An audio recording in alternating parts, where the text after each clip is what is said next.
আসন্ন লোকসভা নির্বাচনের প্রচার শুরু হয়ে গিয়েছে। তৃণমূল কংগ্রেসের প্রার্থী অভিষেক ব্যানার্জি তৃতীয়বারের জন্য 2024 লোকসভা ভোটে প্রার্থী হয়েছেন। সেই জন্য ডায়মন্ড হারবার লোকসভা কেন্দ্রে বিভিন্ন জায়গায় ভোটের প্রচার শুরু হয়ে গিয়েছে। গতকাল ও আজ নওশা গ্রামে দুটি বুথে বাড়ি বাড়ি গিয়ে প্রচার সারলেন তৃণমূল কংগ্রেসের নেতা নেতৃত্ববৃন্দরা।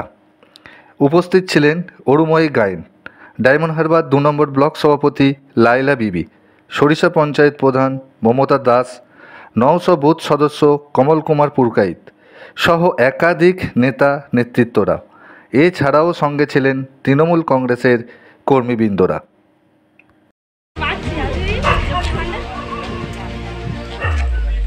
এমন কোনো ফ্যামিলি নেই